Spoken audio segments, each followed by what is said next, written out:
한 번 무너졌기에 두 번 다시 무너질 수 없습니다.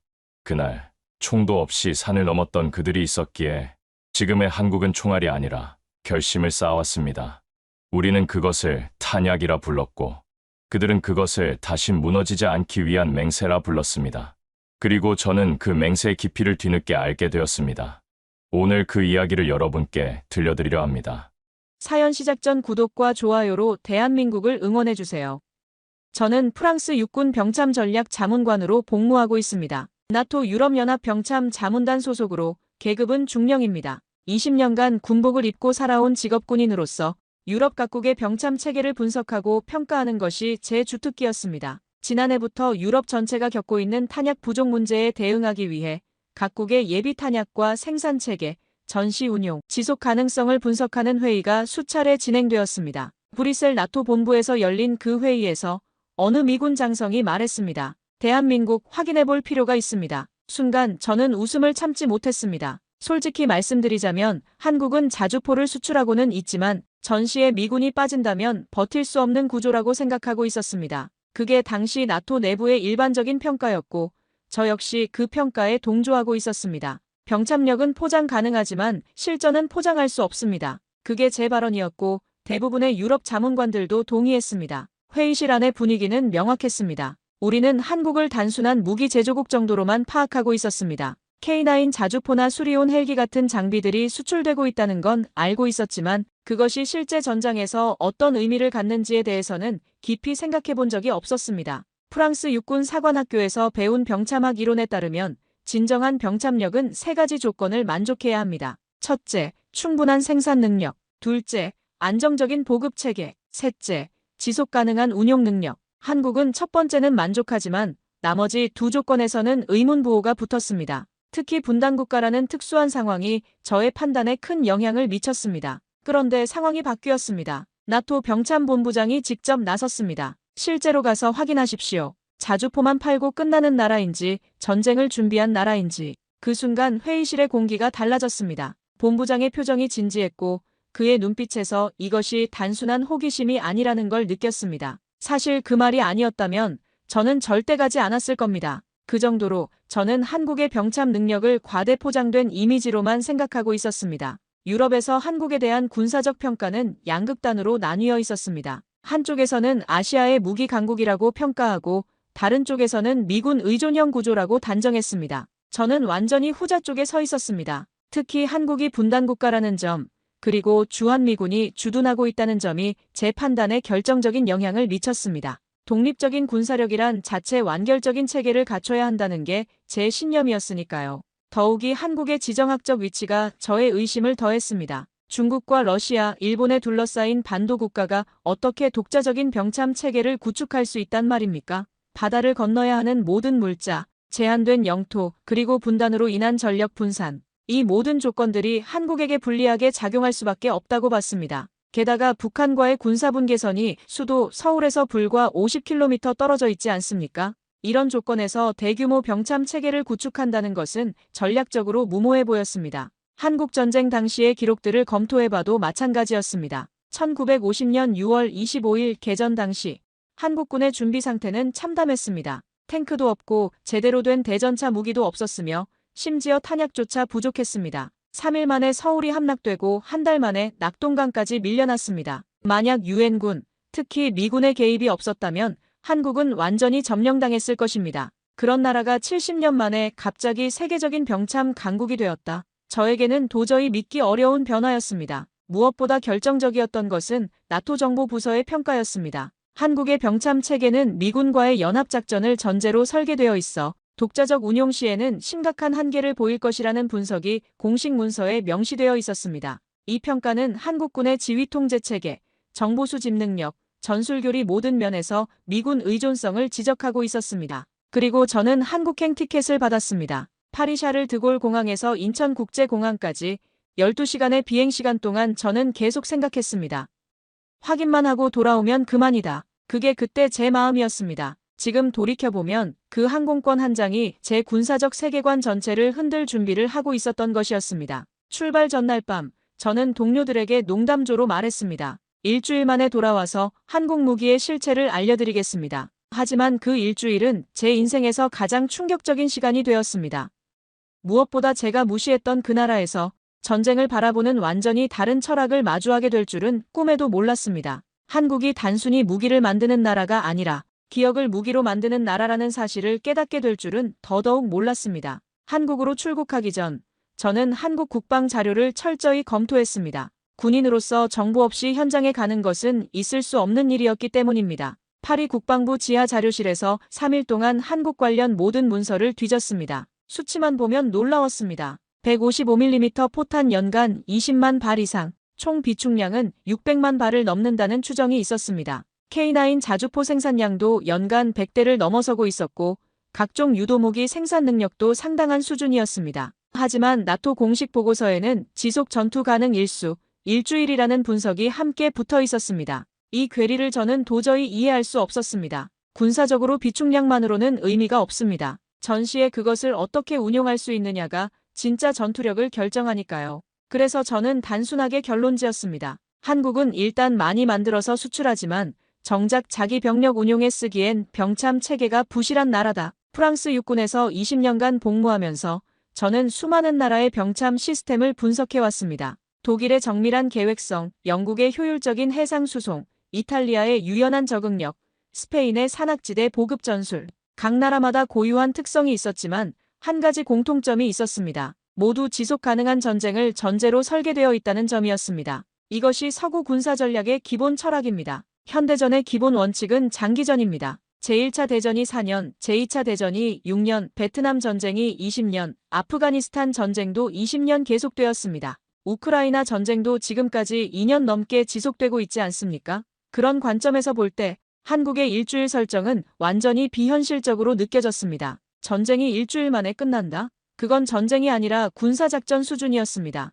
더욱이 한국의 지정학적 조건을 고려하면 더욱 그랬습니다. 반도국가라는 특성상 해상 보급선이 필수인데 중국과 일본 사이에 끼인 좁은 해역에서 어떻게 안정적인 보급을 유지할 수 있단 말입니까? 게다가 북한과의 분단선이 수도에서 불과 50km 떨어져 있습니다. 이런 조건에서 대규모 병참 기지를 운용한다는 것 자체가 전략적으로 모순처럼 보였습니다. 적의 포병 사거리 안에 핵심 보급 기지를 둔다는 것은 군사 상식에 어긋나는 일이었으니까요. 나토 내부 보고서를 더 자세히 살펴보니 한국에 대한 평가는 일관되게 회의적이었습니다. 북한 포병의 사정거리 내에 위치한 수도권에 인구의 절반이 집중되어 있어 전시 민간인 대피만으로도 병력과 자원이 크게 소모될 것이라는 분석이 있었습니다. 분단국가 특성상 전 국토가 전선이 될 수 있어 후방 안전지대 확보가 불가능하다는 평가도 있었습니다. 이런 조건에서 효율적인 병참 운용이 가능할 리 없다는 게 전문가들의 공통된 의견이었습니다. 무엇보다 결정적이었던 것은 한국전쟁 당시의 기록이었습니다. 1950년 개전 초기 한국군은 사실상 붕괴되었습니다. 북한군의 T-34 탱크 앞에서 한국군은 속수무책이었습니다. 바주카포도 제대로 작동하지 않았고 통신망은 단절되었으며 보급체계는 완전히 마비되었습니다. 3일 만에 서울이 함락되었고 한 달 만에 낙동강까지 밀려났습니다. 만약 유엔군, 특히 미군의 개입이 없었다면 한국은 완전히 점령당했을 것입니다. 그런 나라가 70년 만에 갑자기 세계적인 군사 강국이 되었다고 저에게는 도저히 믿기 어려운 변화였습니다. 물론 한국의 경제 성장이 놀라운 것은 인정합니다. 1960년대 세계 최빈국 중 하나였던 나라가 지금은 선진국 대열에 올라섰으니까요. 하지만 경제력과 군사력은 다른 문제입니다. 특히 병참 체계는 하루아침에 구축되는 것이 아닙니다. 수십 년간의 경험과 노하우가 축적되어야 하는 영역이거든요. 그때까지만 해도 제 시야에 비친 한국은 전쟁을 이론으로만 아는 나라였습니다. 미국의 군사기술을 도입해서 무기를 만들고 그것을 다른 나라에 수출해서 돈을 버는 나라. 그 이상도 이하도 아니었습니다. 진짜 전쟁이 터지면 결국 미군에 의존할 수밖에 없는 구조라고 생각했습니다. 하지만 공항에서 택시를 타고 도심을 지나며 바라본 서울은 전쟁과는 너무도 동떨어져 보였습니다. 도심은 눈부시게 밝았고 도로는 완벽하게 정돈되어 있었으며 거리에는 그 어떤 긴장감도 느껴지지 않았습니다. 이것이 정말 분단국가의 수도라고? 북한과 불과 50km 떨어진 이 도시에서 사람들은 마치 전쟁이라는 단어 자체를 잊고 사는 것 같았습니다. 파리에서도 테러 위험 때문에 군인들이 거리를 순찰합니다. 런던의 주요 시설에는 무장경찰이 배치되어 있고 베를린도 마찬가지입니다. 하지만 서울은 달랐습니다. 어디에도 긴장감이 보이지 않았습니다. 사람들은 평온하게 일상을 살아가고 있었고 젊은이들은 카페에서 커피를 마시며 웃고 있었습니다. 이렇게까지 평온한 나라가 정말 매일 전쟁을 준비한다고? 그 질문이 제 머릿속에서 지워지지 않았습니다. 호텔에 도착해서 방에 들어가니 창밖으로 한강이 보였습니다. 강 너머로 펼쳐진 서울의 야경은 정말 아름다웠습니다. 하지만 저는 그 아름다운 불빛들을 보면서도 계속 의심하고 있었습니다. 이 모든 것이 허상일지도 모른다고. 평화로운 겉모습 뒤에 숨겨진 취약점들이 있을 것이라고. 그날 밤 호텔 창가에 서서 서울의 불빛을 바라보다 문득 생각했습니다. 전쟁을 겪은 나라라면 그 흔적이 도시의 표면이 아니라 어딘가 더 깊은 곳에 숨겨져 있을지도 모른다는 생각이 들었습니다. 그 물음은 그때 제 머릿속에 처음 떠오른 것이었습니다. 그리고 며칠 뒤 저는 그 물음의 생각보다 훨씬 무거운 대답을 마주하게 됩니다. 방문 이튿날 우리는 한화디펜스 종합시험장을 찾았습니다. 경기도 용인에 위치한 이 시설은 외부인에게는 거의 공개되지 않는 곳이었습니다. 보안 검색만 3번을 거쳤고 휴대폰과 카메라는 모두 압수당했습니다. 그 과정에서부터 이곳이 단순한 무기 전시장이 아니라는 걸 느꼈습니다. 한국군 관계자들의 표정도 진지했고 우리를 안내하는 직원들 역시 긴장한 기색이 역력했습니다. K9 자주포 실사격 훈련과 함께 실전 상황을 가정한 탄약 보급 시뮬레이션을 참관했습니다. 처음에는 그저 관례적인 시연이라고 생각했습니다. 외국 손님들에게 보여주기 위한 쇼 정도로 여겼죠. 하지만 시연이 시작되자마자 제 생각이 완전히 바뀌었습니다. 이건 계산된 효율성이라기보다 매뉴얼화된 결심이라는 말이 더 어울릴 정도였습니다. 탄약고에서 포탄이 분류되고 전술 차량에 실려 전방으로 이동하는 과정은 전체가 30분 이내로 끝났습니다. 하지만 그 30분이 결코 짧게 느껴지지 않았습니다. 모든 움직임이 정확했고 각자의 역할이 명확했으며 단 한 번의 실수나 지연도 없었습니다. 마치 수백 번 반복 연습한 것처럼 자연스러웠습니다. 아니, 실제로 수백 번 반복했을 것입니다. 설명에 따르면 이 모든 시스템은 전국 수십 곳에 분산 배치된 지하 탄약고에서 동시다발적으로 작동하며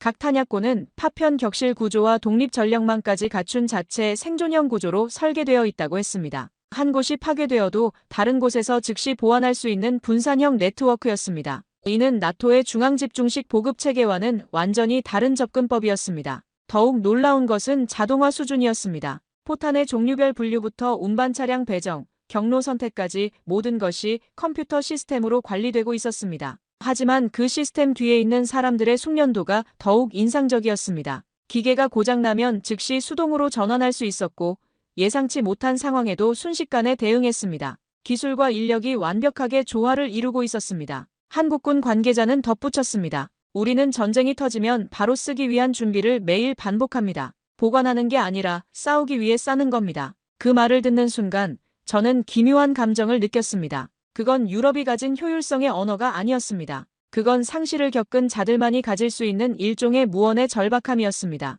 프랑스군의 탄약 보급 시스템을 떠올려봤습니다. 우리는 항상 계획부터 시작합니다. 언제, 어디서, 얼마만큼 필요한지 계산하고 그에 따라 수송 계획을 세웁니다.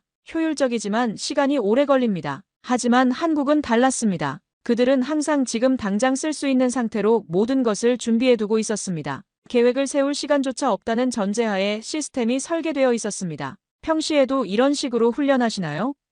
제가 물었습니다. 네, 매주 합니다. 실제 포탄을 사용해서요. 담당 장교가 대답했습니다. 매주? 실제 포탄으로? 이건 상상을 초월하는 수준이었습니다. 프랑스군은 예산 문제로 실탄 훈련을 줄이고 있는 상황인데 한국은 매주 실전과 똑같은 조건으로 훈련을 한다고. 그때 한 병사가 제게 다가와서 말했습니다. 저희는 이걸 훈련이라고 생각하지 않습니다. 그냥 일상입니다. 언제든지 진짜가 될 수 있으니까요.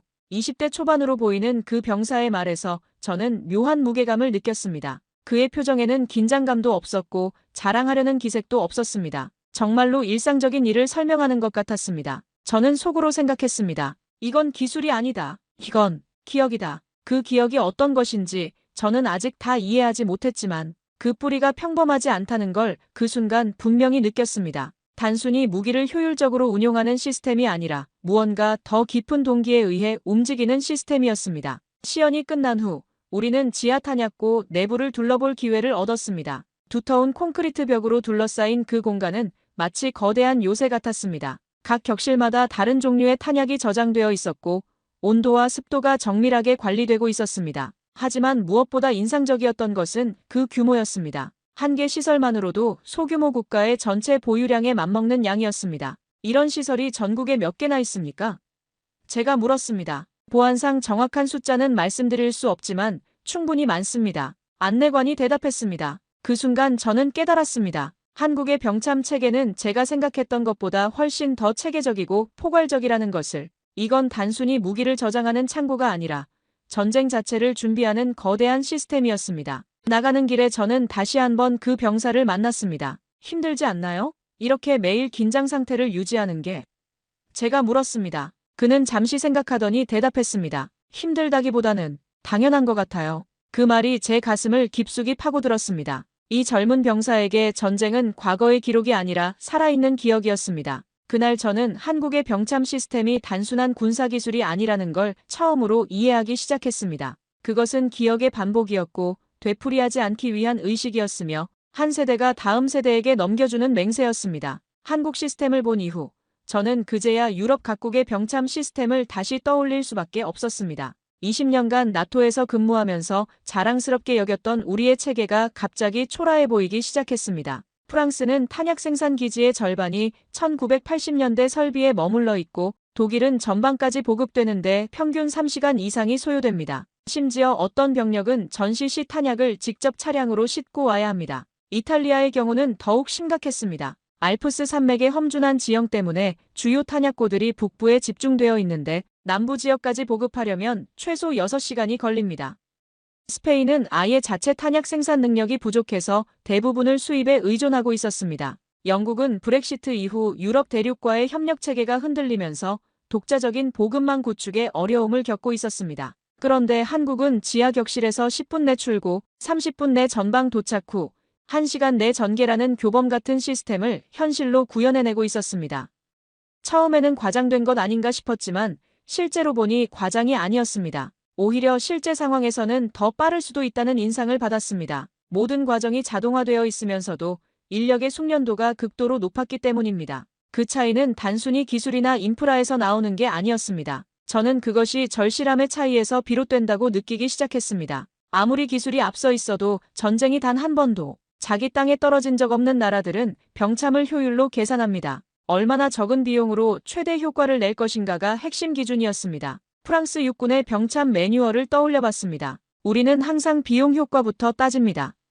탄약 한 발의 가격, 운송 비용, 저장 비용, 유지 비용, 모든 것을 계산해서 가장 경제적인 방안을 선택합니다. 효율성과 경제성이 최우선 가치였습니다. 전쟁은 언젠가 일어날 수도 있는 가능성 정도로 여겨졌고 따라서 평시의 경제적 부담을 최소화하는 것이 중요했습니다. 하지만 한국은 한 세대 전 자기 땅이 모두 불탔던 나라였습니다. 서울이 3번이나 주인이 바뀌었고 전 국토가 잿더미가 되었던 나라였습니다. 그들의 시스템은 계산된 대응이 아니라 되풀이하지 않기 위한 다짐으로 보였습니다. 비용을 따지기보다는 절대 다시는 그런 일이 일어나면 안 된다는 절박함이 모든 것을 지배하고 있었습니다. 나토 회의에서 자주 나오는 말이 있습니다. 어포더블 디펜스라는 표현입니다. 감당할 수 있는 수준의 국방이라는 뜻이죠. 유럽 각국은 복지 예산과 국방 예산 사이에서 항상 균형을 잡으려 애씁니다. 국민들도 과도한 군사비 지출을 원하지 않습니다. 평화가 당연한 것으로 여겨지는 사회에서는 자연스러운 현상입니다. 그런데 한국에서는 그런 계산법이 통하지 않는 것 같았습니다. 오직 필요만 있을 뿐이었습니다. 필요하면 하는 것이고 필요하지 않으면 하지 않는 것. 그 기준은 비용이 아니라 생존이었습니다. 그날 오후 K9 자주포 실사격 훈련을 마친 우리는 서울 용산 전쟁기념관을 단체 참관하게 되었습니다. 처음엔 그저 상징적인 외교 일정이라 생각했지만 전시관을 들어선 순간부터 분위기는 달랐습니다. 최신 자주포, 병참 트럭 옆에는 낡은 탄약통과 구형, 무전기, 그리고 1950년대 참호 구조물이 복원되어 있었습니다. 그 대비가 충격적이었습니다. 최첨단 무기와 70년 전의 원시적인 장비가 같은 공간에 전시되어 있다는 것 자체가 하나의 메시지였습니다. 우리는 이런 상태에서 시작했고 지금은 여기까지 왔으며 다시는 그때로 돌아가지 않을 것이다라는 의지의 표현이었습니다. 그 아래 벽면에는 한 문장이 조용히 새겨져 있었습니다. 우리는 총 대신 맨몸으로 싸웠다. 저는 그 문장을 보는 순간 말없이 발걸음을 멈췄습니다. 단지 과거를 전시한 문장이 아니라 지금 이 나라가 왜 준비라는 단어에 집착하는지를 보여주는 문장이었습니다. 저는 평소 유럽의 박물관들도 많이 가봤습니다. 파리의 군사박물관, 런던의 전쟁박물관, 베를린의 독일 역사박물관. 하지만 그곳들에서 느꼈던 감정과는 완전히 달랐습니다. 유럽의 박물관들은 우리가 승리했다는 자부심이나 전쟁은 끔찍하다는 교훈을 전달하는 곳이었습니다. 과거의 일을 정리해서 보여주는 공간이었죠. 하지만 한국의 전쟁기념관은 달랐습니다. 과거와 현재가 하나로 연결되어 있었습니다. 전시된 무기들이 단순한 유물이 아니라 현재 진행형의 이야기를 담고 있었습니다. 우리는 이런 상태에서 시작해서 여기까지 왔고 앞으로도 계속 준비할 것이다라는 메시지가 모든 전시물에서 느껴졌습니다. 한국은 아직도 무너졌던 날을 반복하지 않기 위해 매일같이 기억을 다듬고 병참을 다지고 있었던 겁니다. 이 나라의 병참 시스템이 왜 그렇게까지 반복적으로 훈련되고 왜 그렇게 짜임새 있게 설계되어야 했는지 처음으로 가슴으로 이해되기 시작했습니다. 기억이란 단순히 과거를 떠올리는 것이 아니라 세대에 걸쳐 의지로 남겨지는 것이라는 걸 저는 그날 처음 실감했습니다. 유럽의 우리는 전쟁을 역사책 속의 사건으로 여기지만 한국인들에게 전쟁은 여전히 살아있는 경험이었습니다. 그 차이가 병참 시스템의 모든 면에서 드러나고 있었습니다. 마지막 날, 우리는 K9 자주포의 자동 병참 연계 시스템 시연을 참관했습니다. 단순한 훈련처럼 보였지만 그 안엔 일종의 생활처럼 짜인 군수 루틴이 내재돼 있었습니다. 탄약이 분류되고 차량이 정해진 노선을 따라 움직이며 목표 시간 내 도착하지 못할 경우 재연습이 즉시 이어졌습니다. 모두들 피곤한 기색 하나 없이 그것을 매일 하는 일처럼 수행하고 있었습니다. 저는 그 광경을 보면서 프랑스군의 훈련과 비교하지 않을 수 없었습니다. 우리는 보통 월 1회 정도 병참 훈련을 실시합니다. 그것도 대부분 모의 훈련이죠. 실제 탄약을 사용하는 훈련은 예산 문제로 분기별 1회 정도에 그칩니다. 그런데 한국군은 매일 그것도 실전과 똑같은 조건으로 훈련을 반복하고 있었습니다. 더욱 놀라운 것은 그들의 표정이었습니다. 긴장하거나 부담스러워하는 기색이 전혀 없었습니다. 마치 공장에서 일하는 숙련공들처럼 자연스럽고 능숙하게 각자의 임무를 수행했습니다. 이런 수준의 숙련도를 갖추려면 얼마나 많은 반복 훈련이 필요했을까요? 수백 번, 아니 수천 번은 반복했을 것입니다. 한 장교가 말했습니다. 우린 이걸 훈련이라고 생각하지 않습니다. 그냥 당연한 거죠. 다시 그런 날이 오면 단 1초도 흔들리면 안 되니까요. 그 말을 들은 순간 저는 깊은 충격을 받았습니다. 그 말 속에 담긴 절박함과 의지가 느껴졌기 때문입니다. 이들에게 준비란 선택이 아니라 생존의 조건이었습니다. 그 말은 저에게 깊은 울림을 주었습니다. 유럽에서 병참 훈련은 행정적 연습에 가까웠습니다. 전쟁 가능성을 시뮬레이션하지만 그 누구도 실제로 그날이 올 거라 믿지 않기 때문입니다. 훈련은 훈련일 뿐이고 실전은 언젠가 일어날 수도 있는 가능성 정도로 여겨졌습니다. 따라서 효율성과 경제성을 우선시하게 됩니다. 하지만 한국은 달랐습니다. 그들에게 전쟁은 과거의 사건이 아니라 살아있는 기억이었습니다. 1950년 6월 25일 새벽 북한군이 넘어오던 그 순간의 기억이 여전히 이 나라 전체에 생생하게 남아있었습니다. 그날의 충격과 참담함이 이들의 DNA에 새겨져 있는 것 같았습니다. 저는 한 병사에게 물어봤습니다. 이렇게 매일 반복하는 게 힘들지 않나요? 그는 잠시 생각하더니 대답했습니다. 힘들다기보다는 안 하면 불안해요. 할아버지가 6.25 때 겪으신 일을 들어보면 우리가 하는 건 아무것도 아니거든요. 그때는 정말 아무것도 없었다고 하시더라고요. 그 대답이 제 가슴을 깊이 파고들었습니다. 이 젊은 병사에게 전쟁은 교과서 속의 역사가 아니라 할아버지의 생생한 증언이었습니다. 3대에 걸쳐 전해지는 기억이 이들을 움직이고 있었습니다. 그 기억이 이들로 하여금 매일같이 준비하게 만드는 원동력이었습니다. 시연 중간에 예상치 못한 일이 벌어졌습니다. 탄약 운반 차량 한 대의 엔진에 문제가 생겼습니다. 일반적이라면 훈련을 중단하고 수리를 기다려야 할 상황이었습니다. 하지만 한국군은 달랐습니다. 즉시 예비 차량이 투입되었고 고장난 차량의 임무는 다른 차량들이 분담해서 처리했습니다. 전체 시간은 단 3분밖에 지연되지 않았습니다. 이런 상황에 대한 매뉴얼이 따로 있나요?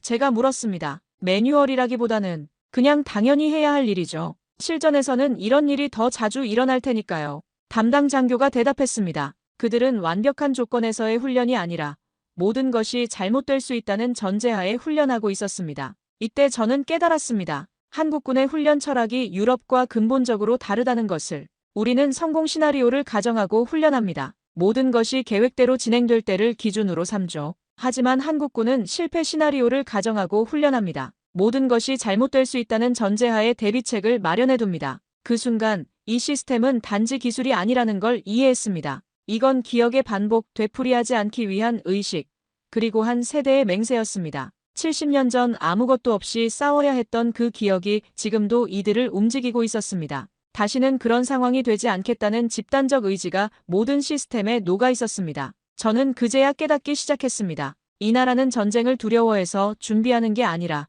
다시는 무너지고 싶지 않아서 매일을 준비하고 있는 것이라는 걸 말입니다. 두려움이 아니라 의지였습니다. 공포가 아니라 결심이었습니다. 그 차이가 이들의 병참 시스템을 세계 최고 수준으로 만들어냈던 것입니다. 훈련이 끝난 후 저는 마지막으로 한 가지를 물어봤습니다. 만약 정말 전쟁이 일어난다면 이 시스템이 실제로 작동할 거라고 확신하나요? 장교는 망설임 없이 대답했습니다. 확신한다기보다는 작동하게 만들 겁니다. 그게 우리가 여기 있는 이유니까요. 그 대답이 모든 것을 말해주었습니다. 이들에게 병참 시스템은 단순한 도구가 아니라 사명이었습니다. 기술적 완성도를 넘어선 정신적 각오가 모든 것을 뒷받침하고 있었습니다. 그날 저는 한국의 진짜 힘이 무기가 아니라 기억에서 나온다는 것을 깨달았습니다. 이전까지 저는 계속 의아했습니다. 한국은 그렇게 많은 탄약을 생산하고도 왜 나토 보고서에는 단 일주일 지속 가능이라 쓰여 있었을까?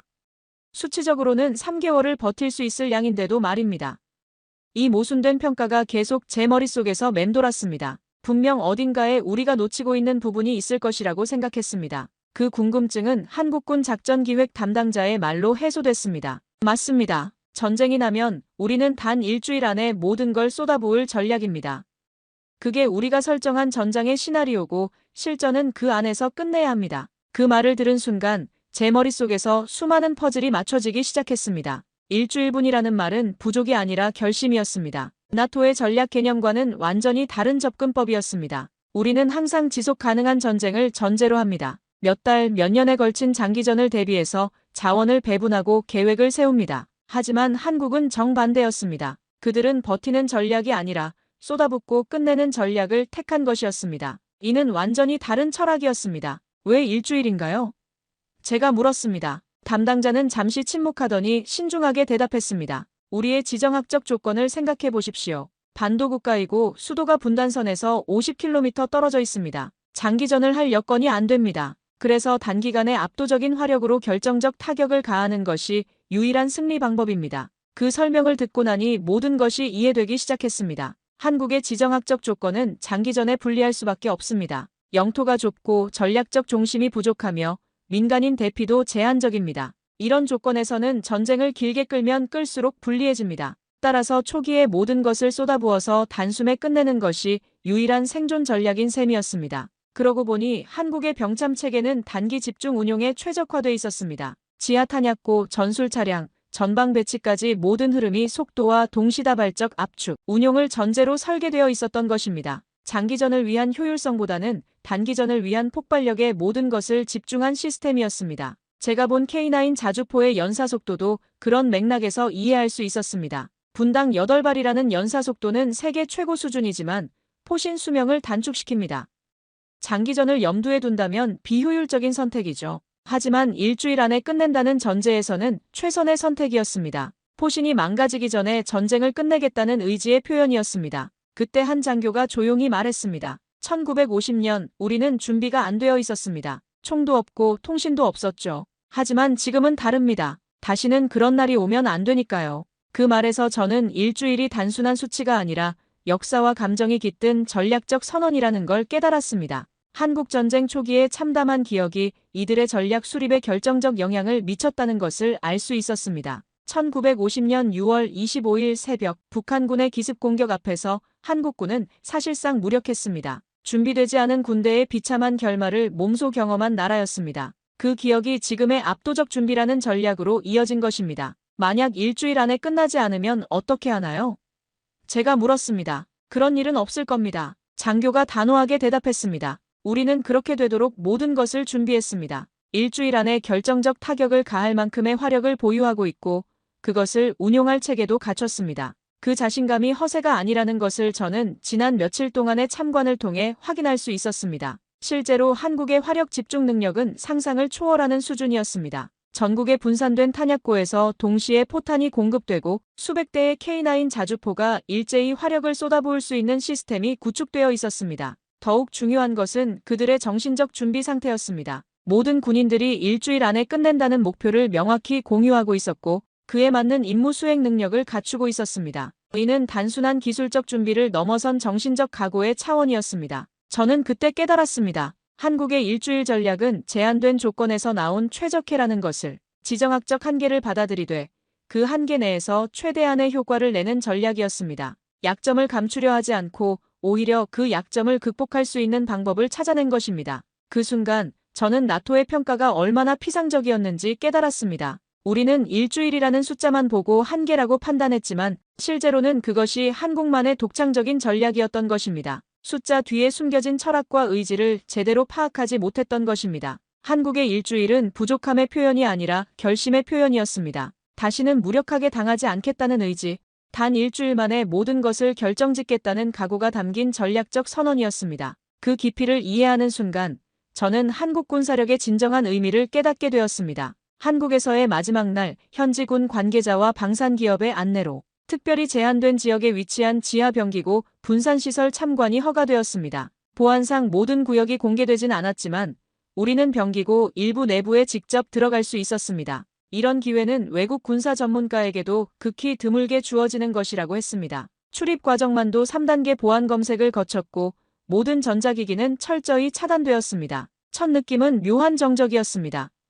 지하 깊숙한 곳, 두터운 철문과 격실을 지나 우리는 하나의 거대한 공간에 들어섰습니다. 그곳은 하나의 창고라기보다는 전쟁이 터졌을 때 단 10분 내에 바로 전선으로 투입 가능한 병참 사령부처럼 보였습니다. 천장의 높이만도 10m가 넘었고 축구장 몇 개를 합친 만한 넓이였습니다. 하지만 그 거대한 공간이 전혀 비어 보이지 않았습니다. 155mm, 105mm 포탄들이 수십 격실에 나눠 저장되어 있었고 격실 간에는 두꺼운 방폭벽이 설치되어 폭발이 일어나도 옆 공간엔 피해가 전이되지 않도록 설계되어 있었습니다. 각 격실 위에는 번호가 적혀 있었고 컴퓨터 시스템으로 실시간 재고 관리가 이루어지고 있었습니다. 설명에 따르면 이 구조가 전국 수십 곳에 분산되어 있으며 단일 기지 파괴로 전력 전체가 무력화되지 않도록 고안된 체계라고 했습니다. 저는 그 설명을 들으며 한순간 유럽의 우리 병참 체계를 떠올렸습니다. 프랑스의 주요 탄약고는 대부분 지상에 위치해 있고 적의 공습에 매우 취약한 구조입니다. 독일도 마찬가지로 전통적인 지상 창고에 의존하고 있습니다. 하지만 한국은 모든 것을 지하 깊숙이 숨겨두고 적의 공격으로부터 완벽하게 보호할 수 있도록 설계했습니다. 이는 완전히 다른 차원의 접근법이었습니다. 우리는 늘 탄약을 보유량으로만 판단해왔습니다. 몇 발을 가지고 있느냐가 중요한 지표였죠. 하지만 여기는 쏘는 시간과 도달거리, 그리고 지속 가능성으로 병기를 설계하고 있었습니다. 보유하는 것이 목적이 아니라 사용하는 것이 목적인 시설이었습니다. 모든 구조가 저장이 아니라 운용에 최적화되어 있었습니다. 이 공간은 단순한 저장소가 아닙니다. 전쟁이 시작되면 10분 내로 각 포대의 우선 배치가 시작되고 30분 내 전방 화력이 도달합니다. 한 장교가 말했습니다. 그의 설명을 들으며 저는 이 시설의 진정한 의미를 깨달았습니다. 이는 창고가 아니라 거대한 무기 시스템의 일부였습니다. 탄약고 자체가 하나의 전투 장비인 셈이었습니다. 저는 말이 나오지 않았습니다. 그 설명 뒤에 숨겨진 이 나라의 철학이 느껴졌기 때문입니다. 우리는 다시 무너질 수 없다. 이 단순한 문장이 이 모든 병참 구조의 설계도처럼 다가왔습니다. 한때 총도 없이 싸워야 했던 나라가 지금은 탄약과 화력을 망각하지 않기 위해 저장하고 있었던 것입니다. 각 격실을 둘러보면서 저는 또 다른 놀라운 사실을 발견했습니다. 모든 탄약이 종류별, 용도별로 정밀하게 분류되어 있을 뿐만 아니라 각각의 출고 순서까지 미리 정해져 있었습니다. 전쟁이 터지면 어떤 탄약을 먼저 보낼지, 어느 방향으로 우선 배치할지가 이미 계획되어 있었습니다. 이는 즉흥적 대응이 아니라 치밀한 사전 계획의 결과였습니다. 평시에도 이런 식으로 관리하나요?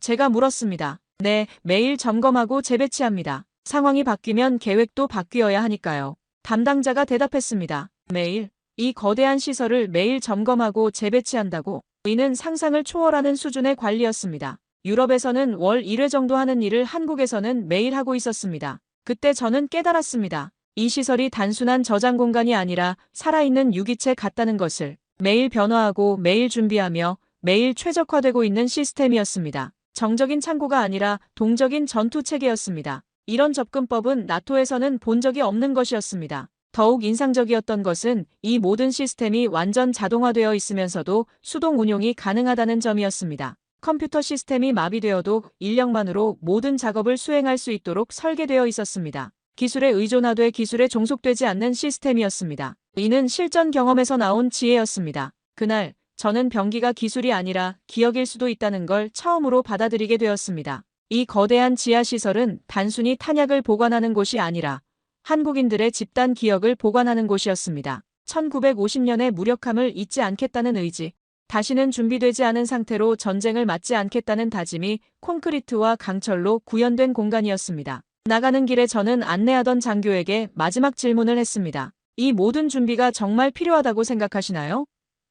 그는 잠시 생각하더니 조용히 대답했습니다. 필요하다기보다는 의무라고 생각합니다.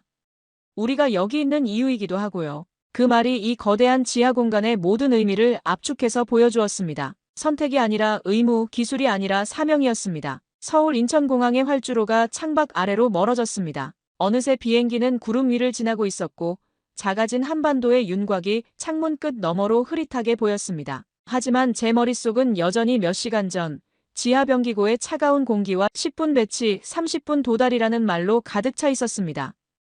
12시간의 긴 비행시간 동안 저는 계속해서 지난 일주일을 되돌아보지 않을 수 없었습니다. 그날 병기고를 나오며 저는 장교에게 조용히 물었습니다. 당신들이 이렇게까지 준비하는 이유는 단지 북쪽 때문입니까? 그는 망설이지 않고 대답했습니다. 아닙니다. 우리는 누구와 싸우기 위해서가 아니라 다시는 무너지는 나라가 되지 않기 위해 싸우는 겁니다. 그 말이 제 가슴을 아프게 때렸습니다. 그 순간 저는 한국인들의 진정한 동기를 이해할 수 있었습니다. 솔직히 말하면 제가 한국으로 떠나기 전까지도 유럽의 병참 시스템이 더 체계적이라고 생각했습니다. 우리는 실시간 분석 체계, 자동 재고 시스템, 나토 공동 물류망을 갖추고 있었으니까요.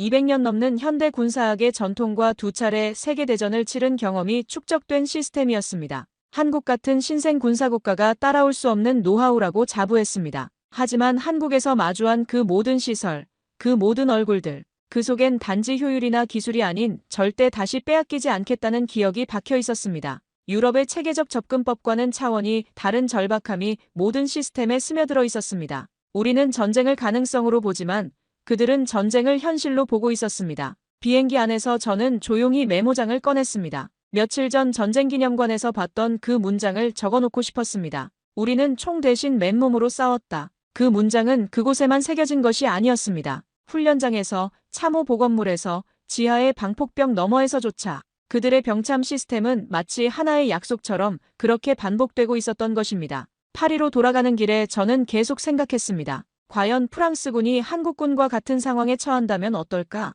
만약 파리가 적군에게서 50km 떨어진 곳에 있다면, 만약 우리 국토가 3일 만에 점령당할 위험에 처한다면, 우리도 한국처럼 매일 실전 훈련을 하고 지하 깊숙이 병기고를 파고 모든 것을 일주일 안에 끝낼 각오로 준비할까? 솔직히 확신할 수 없었습니다. 프랑스는 마지노선이 뚫린 후에도 여전히 방어적 사고에서 벗어나지 못했습니다. 독일도 2번의 패전 후에 오히려 공격적 군사력을 포기했습니다. 하지만 한국은 달랐습니다. 한 번의 참담한 경험을 절대 반복하지 않겠다는 의지로 모든 것을 재구성했습니다. 이런 정신력은 어디서 나오는 것일까요? 그 순간 저는 생각했습니다. 기억이 시스템을 만들고 기억이 사람을 움직이며 기억이 나라를 지키는 것일지도 모른다고.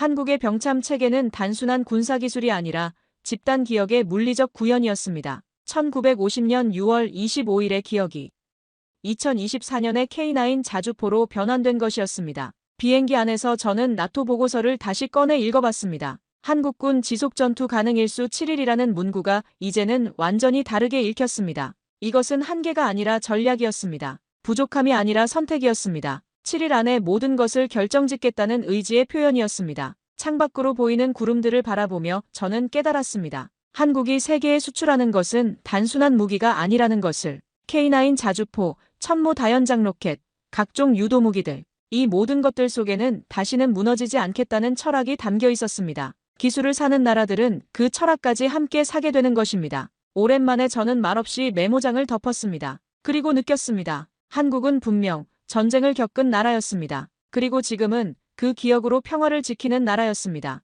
무력이 아니라 기억으로, 위협이 아니라 준비로 평화를 만들어가는 나라였습니다. 이런 접근법이 가능하다는 것 자체가 저에게는 새로운 발견이었습니다. 파리에 도착할 무렵, 저는 이미 마음을 정하고 있었습니다. 나토 보고서의 평가를 수정해야 한다고. 한국을 단순한 미군 의존형 국가나 무기 수출국으로 분류해서는 안 된다고. 그들은 독자적인 군사 철학을 가진 나라였고 그 철학은 우리가 배워야 할 것들로 가득했습니다. 샤를 드골 공항에 착륙하면서 저는 생각했습니다. 일주일 전 한국을 의심의 눈으로 바라보며 떠났던 제가 이제는 존경의 마음으로 돌아오고 있다는 것을, 그리고 이 변화가 단순히 개인적인 것이 아니라 유럽 전체가 가져야 할 시각의 전환이라는 것을, 한국에서 배운 것은 기술이 아니라 자세였고 시스템이 아니라 정신이었습니다. 한국에서 돌아온 며칠 뒤, 저는 파리에서 열린 나토 병참 전략 분석 회의에 참석했습니다. 브뤼셀 본부의 대회의실에는 유럽 각국의 병참 전문가들이 모여 있었습니다. 전선 보급 지속력, 비상 물류 속도, 장비 회전율 등 수많은 수치가 비교되는 자리였죠. 당연히 한국도 언급됐습니다. 저는 그 순간을 기다리고 있었습니다. 일주일 전에 제 모습을 떠올리며 동료들의 반응을 예상할 수 있었으니까요. 그런데 회의 분위기는 여전히 싸늘했습니다. 한국, 무기는 좋아도 결국 미국 없이는 운용 못하잖아. 독일 자문관이 비웃듯 말했습니다. 포탄은 많다지만 병력 유지력은 글쎄. 영국 대표도 회의적인 반응을 보였습니다. 그때까지도 대부분의 자문관들은 한국을 무기 수출국 그 이상으로 보지 않았습니다. 마치 일주일 전에 제 모습을 보는 것 같았습니다. 저는 처음에는 침묵했습니다. 하지만 가슴 안에 무언가가 응어리처럼 걸렸습니다. 그건 전술이 아니라 한 세대의 맹세였습니다. 그걸 직접 보고 들은 저는 더는 침묵할 수 없었습니다. 제가 본 지하병기고의 모습, 매일 반복되는 실전 훈련, 그리고 다시는 무너지지 않겠다는 그들의 의지가 떠올랐습니다. 잠깐만요. 저는 마침내 입을 열었습니다. 실제로 그 땅에서 전쟁을 겪은 나라의 병참을 당신들이 앉은 자리에서 단정 짓지 말아주세요. 그들은 효율을 넘은 준비를 하고 있습니다. 매일 반복하고 지하에 쌓아두고 유사시에는 쏟아부을 결심까지 세워둔 나라입니다. 회의실이 갑자기 조용해졌습니다. 동료들은 놀란 표정으로 저를 바라봤습니다. 당신이 한국에 다녀왔다고 해서 갑자기 옹호론자가 된 건 아니겠지? 프랑스군 동료가 비아냥거리며 말했습니다. 하지만 저는 흔들리지 않았습니다. 옹호하는 게 아닙니다. 사실을 말하는 겁니다. 그들의 K9 자주포 연사 속도를 직접 봤습니까? 지하 탄약고에서 전방까지의 보급 시간을 측정해봤습니까? 매주 실탄을 사용한 훈련을 하는 군대를 본 적 있습니까? 잠시 정적이 흘렀습니다. 저는 계속해서 설명했습니다. 그들은 우리처럼 가능성에 대비하는 게 아닙니다. 현실에 대비하고 있습니다. 북한과 50km 떨어진 수도에서 매일 전쟁을 준비하며 사는 사람들의 절박함을 이해해야 합니다. 그 절박함이 세계 최고 수준의 병참 체계를 만들어낸 겁니다. 회의가 끝난 후 미군 병참 전략관 한 명이 조용히 제게 다가와 말했습니다. 자네도 다녀왔군. 한미연합사에서도 인정했네. 그들의 체계는 우리보다 몇 년은 앞서 있어. 그 말을 들은 순간 저는 문득 한국에서 본 그 거대한 탄약고를 떠올렸습니다. 그리고 그 안에서 저는 단지 무기를 본 것이 아니라 무너졌던 과거를 잊지 않으려는 나라의 자세를 본 것이었습니다. 미군 내부에서도 한국의 독자적 운용 능력을 높게 평가하고 있습니다. 그가 계속 말했습니다. 특히 단기 집중 화력 운용 면에서는 세계 최고 수준이라고 봅니다.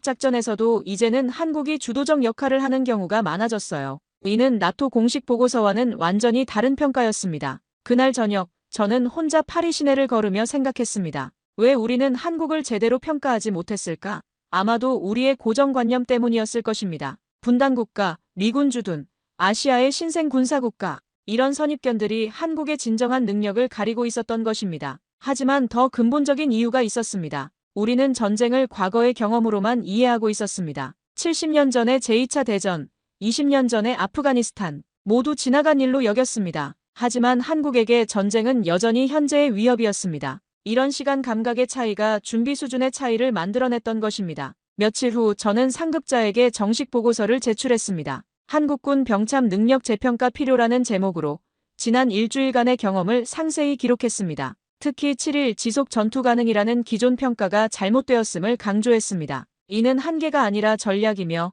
그 전략 하에서 구축된 시스템은 오히려 장기전 대비 시스템보다 우수할 수 있다고 평가했습니다. 보고서를 제출하며 저는 생각했습니다. 한국에 대한 새로운 평가가 필요한 것은 우리만이 아니라는 것을, 전 세계가 한국을 다시 봐야 할 때가 왔다는 것을. 그들은 더 이상 도움을 받는 나라가 아니라 도움을 주는 나라였고 배우는 나라가 아니라 가르치는 나라가 되어 있었습니다. 일주일 전만 해도 저는 한국을 의심했습니다. 하지만 이제는 존경합니다. 그리고 그 존경은 단순히 그들의 기술력 때문이 아닙니다. 상처를 기억하되 상처에 매몰되지 않고 과거를 발판으로 미래를 준비하는 그들의 자세 때문입니다. 이런 나라와 함께한다면 유럽의 안보도 더욱 튼튼해질 것이라는 확신이 들었습니다. 회의가 끝난 뒤 모두가 하나둘 회의장을 빠져나갔습니다. 조용한 공간에 혼자 남아 앉아 있으니 며칠 전 한국에서 보았던 그 풍경들이 다시 떠올랐습니다. 브뤼셀 나토 본부의 차가운 회의실과 서울 지하 깊숙한 탄약고의 대비가 선명했습니다. 한쪽은 계산과 효율의 공간이었고 다른 쪽은 기억과 의지의 공간이었습니다. 한국은 지난 몇 년간 방산 수출 세계 9위에 올랐고 지금은 세계 4위 달성을 목표로 하고 있다고 들었습니다. 프랑스에서도 K9 자주포, 천무 다연장 로켓, 탄약 운반 차량 같은 한국제 무기를 적극 검토하고 있다는 보도가 나오고 있었습니다. 폴란드는 이미 대규모 도입을 결정했고 노르웨이, 에스토니아 등 북유럽 국가들도 관심을 보이고 있었습니다. 숫자로만 보면 놀라운 성장세였습니다. 하지만 저는 압니다. 그들이 수출하는 것은 단지 병기가 아니라는 것을요. 그건 상처를 기억한 기술이며 다시는 무너지지 않겠다는 철학이 담긴 사고방식 그 자체였습니다. K9 자주포의 빠른 연사속도 뒤에는 일주일 안에 끝내겠다는 의지가 숨어있고 천무 다연장 로켓의 정확한 타격 능력 뒤에는 다시는 무력하게 당하지 않겠다는 다짐이 새겨져 있었습니다. 유럽에선 탄약 보급 시스템을 팔 때 속도와 효율을 강조합니다. 시간당 몇 발을 운반할 수 있고 비용은 얼마나 절약되며 유지 보수는 얼마나 간편한가가 주요 판매 포인트입니다. 기술적 스펙과 경제적 효과가 모든 것을 결정합니다. 구매국들도 그런 기준으로 선택합니다. 하지만 한국은 왜 이 시스템을 만들어야 했는가에 대한 이유까지 함께 팔고 있었습니다. 그건 분명히 다른 차원이었습니다. 단순한 무기 거래가 아니라 철학의 전파였습니다. 한국제 무기를 도입하는 나라들은 기술과 함께 절대 포기하지 않는 정신도 함께 받게 되는 것입니다. 폴란드가 K9 자주포를 대량 도입한 이유를 생각해보면 이해가 됩니다. 폴란드도 역사적으로 여러 번 침입을 받은 나라입니다. 독일과 소련 사이에 끼어 분할 점령당한 아픈 기억이 있습니다. 그런 폴란드가 한국의 무기를 선택한 것은 단순히 성능 때문만이 아닐 것입니다. 비슷한 경험을 가진 나라가 만든 무기에 대한 신뢰와 공감이 있었을 것입니다. 우리는 종종 전쟁 억제력은 병력 수나 무기 수량, 속도, 자동화로 결정된다고 믿습니다. 하지만 한국은 거기서 한 발 더 나아가 왜 준비해야 하는지를 기억하며 설계하는 나라였습니다. 이런 차이가 무기체계 전체에 스며들어 있었습니다. 같은 성능의 무기라도 왜 만들어졌는가에 따라 실전에서의 효과는 달라질 수 있습니다. 기술은 누구나 개발할 수 있습니다. 충분한 자본과 인력, 시간이 있다면 비슷한 성능의 무기를 만들어낼 수 있습니다. 하지만 기억을 담은 기술은 그 고통을 겪은 사람만이 만들어낼 수 있습니다. 한국의 무기 개발자들은 단순히 기술적 우수성을 추구하는 것이 아니라 다시는 그런 일이 일어나면 안 된다는 절박함으로 개발합니다. 저는 지금 그것이야말로 한국이 세계에 내놓을 수 있는 가장 강력한 수출품이라는 생각이 듭니다. K9 자주포가 아니라 두 번 다시 빼앗기지 않겠다는 시스템, 탄약이 아니라 기억이 전해주는 설계 철학. 그것이 제가 한국에서 본 진짜 억제력이자 전쟁을 멈추게 할 수 있는 유일한 진심이었습니다. 최근 우크라이나 전쟁을 보면서 유럽 전체가 깨달은 것이 있습니다. 평화가 저절로 유지되는 것이 아니라는 것입니다.